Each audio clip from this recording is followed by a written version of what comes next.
Hello viewers, আসসালামু আলাইকুম। যে বাসার সব কাজ বুয়াই করে, আর সেই বুয়া যদি 4 দিন 5 দিন ছুটিতে থাকে, আর আমার সংসারে বুয়ার পরে একমাত্র আমি কাজ করি, এছাড়া কাজ করার মতো কোনো লোক নেই। আর আমি আজকে 4 দিন ধরে অসুস্থ।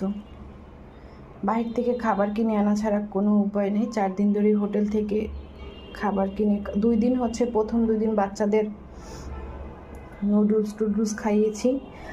তারপর ভাবছি সুস্থ হয়ে যাব, কিন্তু দেখি সুস্থ হচ্ছি না। তাই হচ্ছে বাইরে থেকে খাবার কিনে খাচ্ছি। আর যে সবসময় সাপোর্ট করে সে হচ্ছে আম্মু। আর আম্মু যেহেতু অসুস্থ, আম্মুর চোখের অপারেশন হয়েছে, আম্মুকে 1 মাস কিচেনে যেতে বারণ করছে।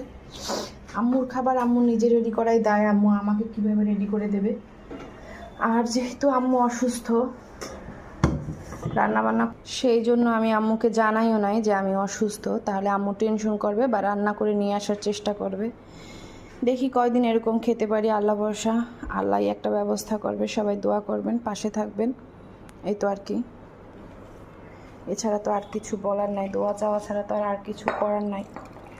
কানের মধ্যে হয়তো একটা ফোড়ার মতো হয়েছে, প্রায় 15 দিন যাবৎ ভুগতেছিলাম। লাস্টে মানে ফোড়া বললেও ভুল হবে, পানি নিয়ে উঠছে কানের মধ্যে আর কি।